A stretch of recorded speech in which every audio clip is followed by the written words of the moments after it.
हाँ बेटा गौतम, आज हमारा टॉपिक जो है वो है सोर्स ट्रांसफॉर्मेशन। ठीक है बेटा। Okay sir. हाँ, तो ये दिखाई पड़ रहा है तुमको?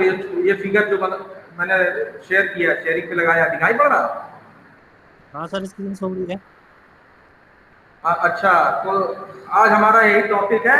आज हम सोर्स ट्रांसफॉर्मेशन और नोडल एनालिसिस और मैश एनालिसिस ये पढ़ेंगे। ठीक है। तो सोर्स ट्रांसफॉर्मेशन में क्या होता है बेटा, देखो एक मिनट। सोर्स ट्रांसफॉर्मेशन में क्या होता है, ये जो आपका एक वोल्टेज सोर्स है और उसके साथ सीरीज में एक रेजिस्टेंस लगा होता है, तो अगर इसको हम कन्वर्ट करना चाहते हैं करंट सोर्स में, ठीक है बेटा, तो हम क्या करते हैं, ये ये voltage source corresponding current source में चेंज हो जाता है और ये जो सीरीज में रेजिस्टेंस है वो इस करंट सोर्स के पैरेलल में आ जाता है। ठीक है। तो अब बात ये है कि इस करंट सोर्स की वैल्यू कैसे निकालेंगे। तो कोई दिक्कत नहीं है। मान लीजिए ये 5 वोल्ट का रेजिस्टेंस लगा हुआ है और ये करीब 20 ओम का या 20 ओम ज्यादा हो जाएगा, 2 ओम का रेजिस्टेंस लगा हुआ है। ये 5 वोल्ट का है और ये 2 ओम का है। तो इससे करंट कितनी फ्लो होगी, यहां से लेके यहां तक 5/2 2.5 हो जाएगी। तो हम 2.5 एम्पियर करंट सोर्स लगा देंगे और उसके पैरेलल में सेम वैल्यू का, जितनी वैल्यू का यहाँ रेजिस्टेंस लगा हुआ है उतनी वैल्यू का रेजिस्टेंस हम लगा देंगे। और ठीक इसका रिवर्स भी अप्लाई होता है कि अगर कोई करंट सोर्स के पैरेलल में रेजिस्टेंस लगा हुआ है, ठीक है, और उसको हमें करस्पॉन्डिंग वोल्टेज सोर्स में तब्दील करना है, तब हम क्या करेंगे, इस करंट सोर्स का जो वैल्यू होगा उसको इस रेजिस्टेंस से मल्टीप्लाई करेंगे। ठीक है। और जो वैल्यू आएगा उतने का वोल्टेज सोर्स लगा देंगे और इस करंट सोर्स के पैरेलल में जो रेजिस्टेंस लगा हुआ था उसको हम सीरीज में लगा देंगे, जो हमारा वोल्टेज आएगा। ये बात समझ में आई गौतम की नहीं आई? Gautam, yes sir. मतलब समझ में आया जो हम कह रहे हैं कि नहीं आया? हाँ सर। ये कह रहा है कि वोल्टेज सोर्स को कैसे करंट सोर्स में कन्वर्ट किया, ये समझ में आया?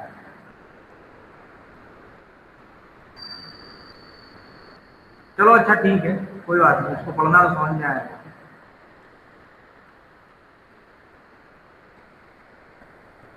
ठीक है। अब नेक्स्ट टॉपिक हम देखते हैं मैश एनालिसिस। ये सोर्स ट्रांसफॉर्मेशन हो गया। आज हम मैश एनालिसिस और नोडल एनालिसिस इन दोनों को भी देखेंगे। तो पहले हम मैश एनालिसिस देखते हैं। ठीक है।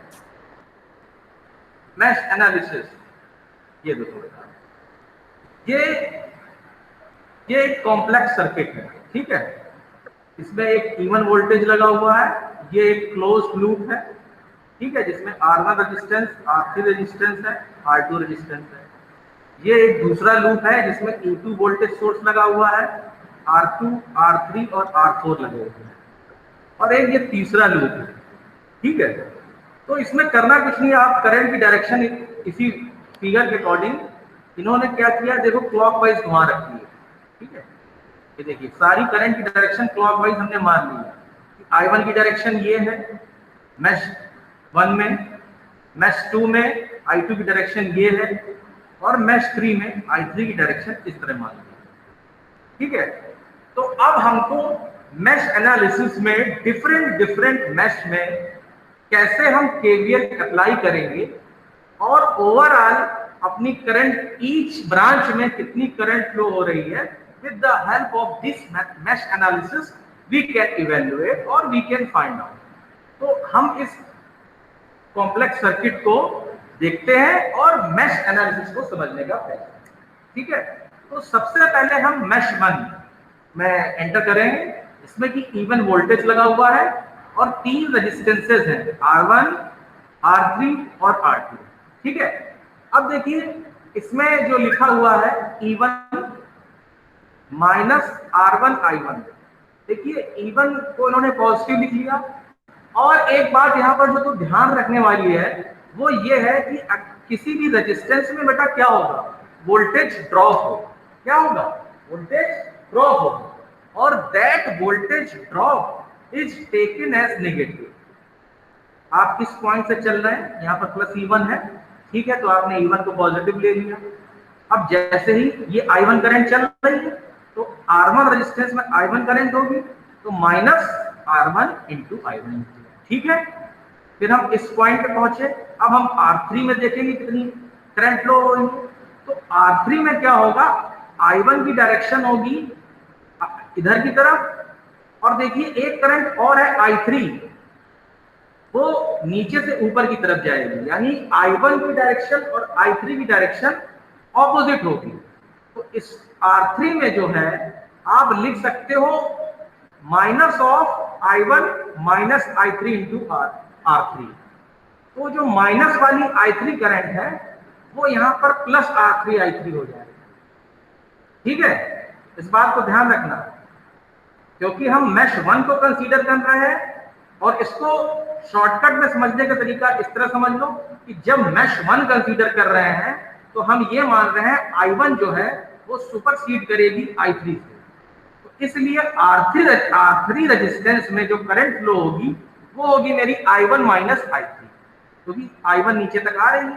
तो जब मैश 1 को आप कंसीडर कर रहे हो तो आप ये मानेंगे I1 सुपरसीड करेगी I3 को, इसलिए माइनस साइन ऑफ ब्रैकेट में I1 minus I3 into R3 करेंगे, तो ये एक्सप्रेशन आ जाएगा minus R3 I1 plus R3 I3, ठीक है।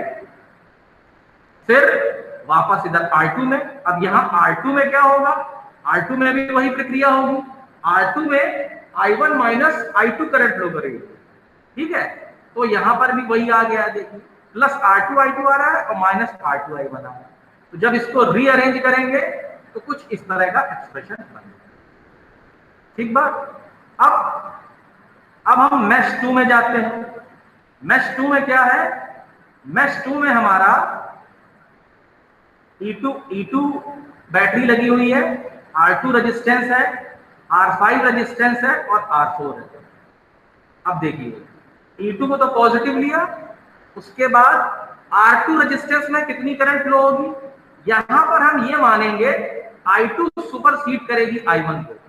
R2 रेजिस्टेंस हमें हम मान लेंगे I2 माइनस, ठीक है। तो यहां पर देखिए I2 वाला टर्म माइनस में आ रहा है, लेकिन I1 वाला टर्म प्लस में आ जा रहा है, ठीक है। और इसी तरह R5 में क्या होगा, I5 में I2 minus I3 current flow करेगी। तो इस कारणवश ये देखिए R5 में I2 वाला टर्म तो माइनस का है, लेकिन I3 वाला टर्म प्लस का है। R4 में केवल I2 करंट फ्लो करेगी, तो यहाँ पर केवल ड्रॉप जो होगा वो minus R4 I2, that will be equal to 0, ठीक है। अब इसको रीअरेंज कर लेंगे तो E2 will be equal to same procedure is happening in this mesh 3 में। मैश 3 में क्या होगा, मैश 3 में कितने रजिस्टर E3 वोल्टेज है। अब इसको इस तरह चलेंगे, देखिए R7 है, R5 है, R3 है और R6 है। आप एक एंड पे पकड़ के शुरू करेंगे और घूमते हुए दूसरे एंड पे आएंगे। तो E3 तो पॉजिटिव का हो गया। अब फिर R7 में क्या होगा, माइनस R7 I3। R5 में क्या होगा, I3 माइनस I2 करंट होगी, लेकिन जब वो माइनस साइन के साथ खोलेंगे तो R5 I2 माइनस ये R5 होगा एक्चुअली, ठीक है। यहाँ पे R5 होगा और R3 में भी ऐसा ही होगा, ठीक है। और केवल R6 में जो होगा वो माइनस I3 R3 होगा। R3 में जो होगा वो I3 माइनस I1 होगा, और R5 में कितनी करंट फ्लो करेगी, I3 माइनस I2। तो हाँ ये देखिए लिखा भी हुआ है, ठीक है। R7 के बाद plus R5 I2 minus R3 I3 plus R3 I1 minus R6 I3, ठीक है। अब इसको भी रीअरेंज कर लेंगे तो E1 E2 E3 के इक्वल में आ गए हैं। यहाँ पर 3 इक्वेशन है, 3 अननोन है। आप चाहें तो इसको साइमल्टेनियस इक्वेशन से भी सॉल्व कर सकते हैं, या फिर इसकी एक मैट्रिक्स बना के भी इसको सॉल्व कर सकते हैं, ठीक है। तो इन्होंने इस तरह मैट्रिक्स बना के भी सॉल्व कर लिया। I1 I2 I3 एक टर्म लिख लिया, इधर E1 E2 E3 लिखा हुआ, उसके करस्पॉन्डिंग रेजिस्टेंसेस की वैल्यू है। तो this is the general form. और मैट्रिक्स आप सॉल्व कर सकते हैं, उसको मैं सॉल्व करना नहीं बताऊंगा, और नहीं भी अगर सॉल्व करना चाहते हैं तो उसको साइमल्टेनियस इक्वेशन से आप 3 इक्वेशन फिगर करें। तो this is your mesh analysis, ठीक है। And the second topic is your nodal analysis, उसको भी आज हम देख लेते हैं। 2 मिनट का मैं टाइम आपको दे रहा हूं, आप देखना चाहें तो देख लीजिए। मैश एनालिसिस, इसमें कोई प्रॉब्लम हो पूछ लीजिए।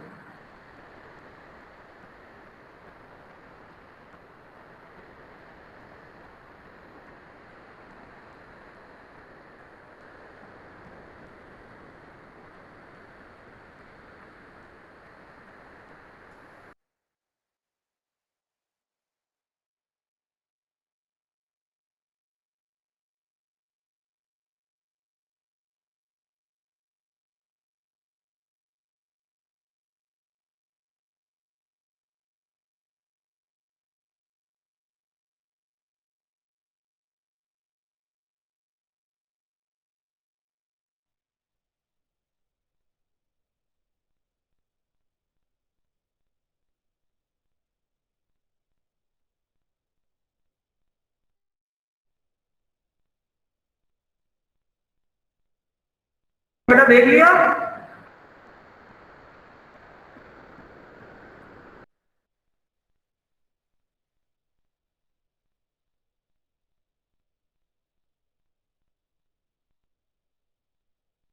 Yes sir. ठीक है बेटा, समझ में आ गया? ठीक है, अब हम लोग नोडल एनालिसिस देख लेते हैं, ठीक है। देखो ये मैंने आपको पोस्ट किया हुआ है, नोडल एनालिसिस का है, ये एक फिगर है, ठीक है। तो ये एक करंट सोर्स लगा हुआ है और एक करंट सोर्स इधर लगा हुआ है, ठीक है। अब नोड क्या होता है? नोड या जंक्शन वो पॉइंट होता है जहां पर आपकी करंट 2 या 2 से ज्यादा ब्रांचेस में डिवाइड हो रही होती है। ये नोड 1 है। देखिए यहाँ पर एक रेजिस्टेंस R1 ब्रांच का में लगा हुआ है और एक R2 ब्रांच का लगा हुआ है। तो आपकी करंट यहाँ पर क्या हो रही है? डिस्ट्रीब्यूट हो रही है, ठीक है। और सेम यदि एक करंट सोर्स लगा हुआ है तो ये इधर से आ रहा होगा, और यहाँ पर भी एक जो है नोड हमको मिल रहा है। क्यों इसको नोड बोलना है? क्योंकि यहाँ पर इस पॉइंट पर करंट जो है हमारी डिस्ट्रीब्यूट हो रही है, इस रेजिस्टेंस में भी जा रही होगी और इस रेजिस्टेंस में जा रही होगी। ऐसा हम मतलब मान सकते हैं, क्योंकि यहाँ पर क्या 2 ब्रांचें हमको मिल रही है। इसके ऊपर भी हो सकती थी। अब करंट R3 में जा रही है कि नहीं जा रही है, इसमें R2 में, सॉरी, वो एक अलग चीज है, वो डिपेंड करेगा पोटेंशियल पे, ठीक है। तो उसको अभी हम आगे देखते हैं कैसे सॉल्व करना। और यहाँ पर सबसे इंपॉर्टेंट बात है, देखिए ये जो तीसरा पॉइंट जो लिखा हुआ है, इसको हम बोलते हैं ग्राउंड नोड। क्या बोलते हैं? Ground node. और इसको हम ये मानते हैं कि ये 0 पोटेंशियल पे है, ठीक है। तो this is very important point, जो आपका ये तीसरा वाला जो नोड है, इसको हम क्या मानते हैं? ग्राउंड नोड, और इसको हम 0 पोटेंशियल पे मानते हैं, ठीक है। तो अब देखिए इसमें जो लिखा हुआ है वो तरीका उसको हम बता देते हैं। सपोज दैट आपका जो नोड 1 है उसका पोटेंशियल मैंने V1 मान लिया, ठीक है, और जो नोड 2 है उसका पोटेंशियल मैंने V2 मान लिया। अब होता यह है कि जो KCL आपने पढ़ा होगा वो क्या होता है कि the current incoming to a node is equal to the outgoing, ठीक है, या फिर sum of all the current at a single node is always 0। इसको कैसे भी कर सकते हैं। तो नोड 1 पे देखिए जो आपकी इनकमिंग करंट है IS1 है, ठीक है, और नोड 2 पर इनकमिंग करंट जो है वो आपकी IS2 है। अकॉर्डिंग टू इसी के चलते हैं। अब KCL हम लगा रहे हैं किस पर? ये जो बना हुआ है नोड 2 पर, ठीक है। तो नोड 2 पर लगा रहे हैं, तो उसमें देखिए लिखा हुआ I1 would be equal to how much? Voltages between nodes 1 and 3, ठीक है। तो V1, अब ये देखिए इस पॉइंट पे लगा रहे हैं, लिख दिया यहाँ पर। अगर इसको छोड़ दो, जो हम बता रहे हैं उसको सुन लो, ठीक है। सपोज दैट आप नोड 1 पे KCL लगा रहे हैं, तो नोड 1 पर इनकमिंग करंट है IS1, ठीक है। अब ये यहाँ देखिए एक I2 करंट जा रही है और एक I1 करंट जा रही है, आप ऐसे ही ध्यान रखिएगा। तो IS1 इज इक्वल टू होगा आपका, ये देखिए जो लिखा हुआ है ऊपर लिखा हुआ IS1 इज इक्वल टू होगा I1 प्लस I2। I1 इधर जा रही है और I2 इधर जा रही है, दैट्स इट। तो आप क्या करेंगे, सीधे सीधे I1 की वैल्यू इवेल्युएट करेंगे और I2 की वैल्यू इवेल्युएट करेंगे। I1 की वैल्यू क्या होगी, इसका पोटेंशियल V1 है और नोड 3 का पोटेंशियल 0 है, तो V1 माइनस 0 अपॉन R। तो जो I1 की वैल्यू होगी वो होगी आपकी V1 माइनस 0 अपॉन R1। देखिए ये लिखा हुआ है, this would be written as 1 upon R1 into V1, ठीक है, 1 अपॉन R1 इंटू V1, और 1 अपॉन R1 को इन्होंने G1 V1 लिख दिया, बिकॉज G1 इसलिए लिख दिया है कि इससे मैट्रिक्स फॉर्म में सॉल्व करने में आसानी हो जाएगी। लेकिन पहले तो आपको नोडल एनालिसिस ही समझना, ठीक है। And now we evaluate the value of I2। I2 की क्या वैल्यू है, देखिए I2 इधर जा रही है, कन्वेंशनली हमने ये मान लिया, तो V1 minus V2 upon R2, ये देखिए V1 minus V2 upon R2 ये हो जाएगी। तो ये this will be equal to G2 into V1 minus V2, ठीक है, ओके। अब ये नोड 1 पे आपका एक्चुअली में KCL लग गया। वहीं अगर आपको नोड 2 पर लगाना है, तो नोड 2 पे क्या कर रहे हैं, आपने ये माना है, ठीक है। तो यहां से इनकमिंग कितनी है, IS1, और ये देखिए I2 आ रही है, और आउटगोइंग कितनी है, I3। तो this plus this is equal to this हो जाएगा। तो I2 आपने निकाल लिया है, I2 plus IS2 is equal to I3। I2 की वैल्यू आपको पता है, IS2 गिवन होगा, और I3 की वैल्यू क्या हो जाएगी, V2 minus 0 upon V2 minus 0 upon R3, that is G3 V3। तो यही होता है हमारा नोडल एनालिसिस, KCL लगा देना। इसकी सहायता से क्या हो जाएगा, V1 इन इक्वेशंस की सहायता से हम V1 V2 की वैल्यू पता कर सकते हैं। V1 V2 की वैल्यू पता हो गई तो हम I1 I2 और I3 की वैल्यू पता कर सकते हैं। इट मीन्स आप किसी भी ब्रांच में कितनी करंट फ्लो हो रही है ये आप पता कर, ठीक है। तो दिस इज योर, आज हमने 3 टॉपिक देखे हैं, नोडल एनालिसिस, मैश एनालिसिस और आपका सोर्स ट्रांसफर, ठीक है। 2 मिनट इसको देख लो, इसमें कोई दिक्कत हो तो पूछ लेना, मैं आपको टाइम दे रहा हूं।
ये सर आगे पढ़ाइए। देख लिया सर।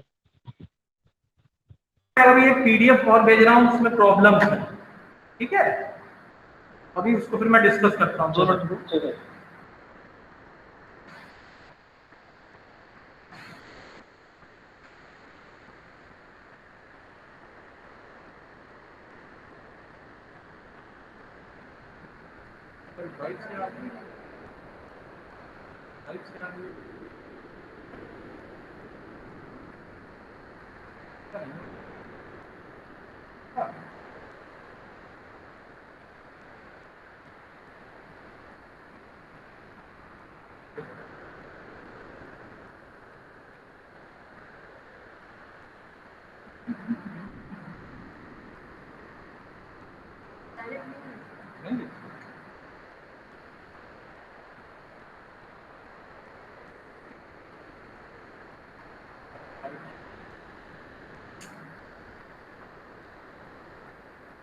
बोल रहा यार,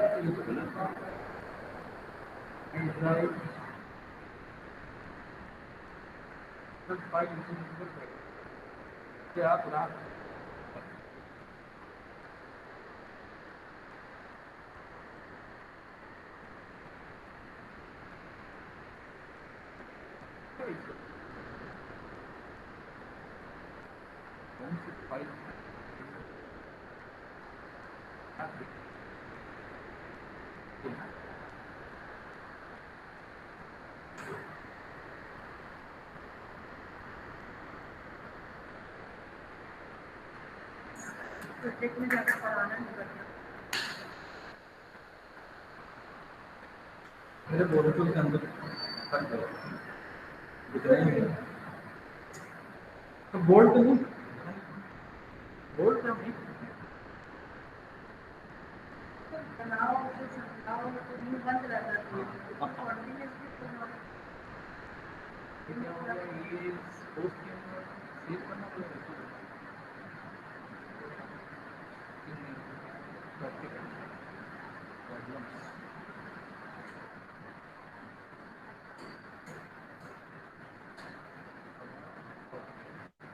हमारे फर्स्ट सेमेस्टर में क्या होगा, कुछ इन्फॉर्मेशन है उसके बारे में?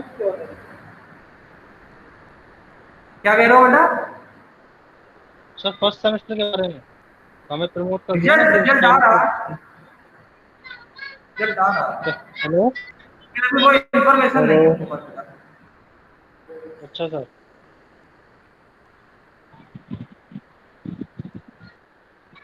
देखो बेटा, एक प्रॉब्लम्स करके आया है, ठीक है, तो उसको मैं शेयर कर रहा हूँ।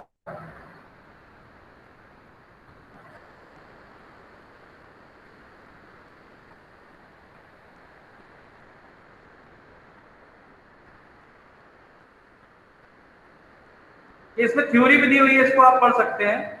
इसकी एक प्रॉब्लम हम लोग ले लेते हैं, सपोज दैट ये देखो, ये दिख रहा है बेटा, ये प्रॉब्लम दिख रही है गौतम? यस सर, दिख ये रही है। वाली प्रॉब्लम दिख रही है ना? हाँ सर। 2 एम्पियर का एक करंट सोर्स बना हुआ है, 7 ओम 3 ओम लगा हुआ है। 7 ओम 3 ओम 5 ओम।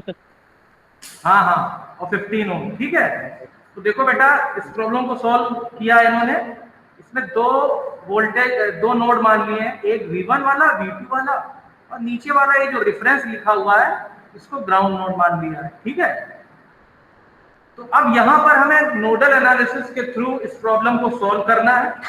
यानी कि देखो, मैश एनालिसिस में हम केवीएल लगाते हैं और नोडल एनालिसिस में जो है हम आपका केसीएल लगाते हैं। ठीक बात समझ में आ रहा है? इसमें हम नोडल एनालिसिस का यूज करेंगे और केसीएल लगाएंगे। तो ये बेटा 2 एम्पियर की करंट है। अब इसमें 7 ओम और 3 ओम ये सीरीज में रेजिस्टेंस लगे हुए हैं। तो देखो, जो बी वाला प्रॉब्लम है इसमें 10 ओम का एक लगा दिया गया है, ये 15 ओम का ही है और ये 5 ओम का है। ठीक बात। अब हम क्या कर रहे हैं, अब हम देखो पहले नोड 1 पर writing an appropriate KCL equation for node 1। Node 1 पे हम केसीएल लगा रहे हैं।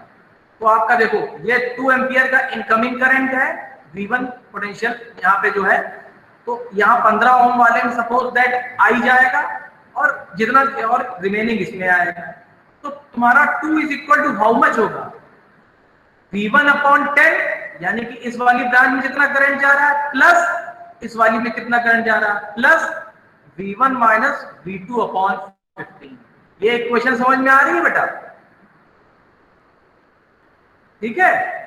अब नोड 2 पे हम KCL लगाएंगे, तो नोड 2 पे क्या होगा, देखो 4 एम्पियर वाली करंट आ रही है और देखो इन्होंने 4 इज इक्वल टू किया है V2 अपॉन 5 कर दिया है, और देखो यहां पर इन्होंने एक चीज कर दी है कि जब आप यहां पर बैठ रहे हो, इस नोड 2 पे आ रहे हो, तो V2 को आप हायर पोटेंशियल में मान ले रहे हो, तो आप 4 is equal to directly V2 upon 5 तो समझ में आ रहा है।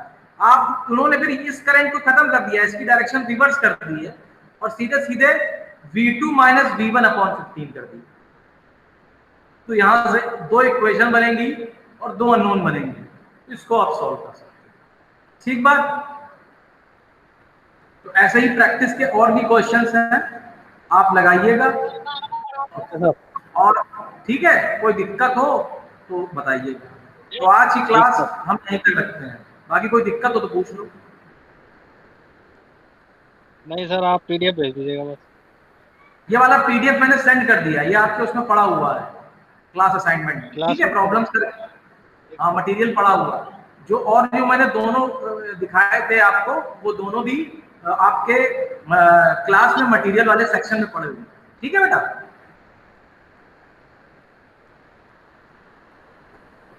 बाकी फिर हम लोग नेक्स्ट क्लास में थ्योरम्स पे आते हैं। ओके, ठीक है बेटा।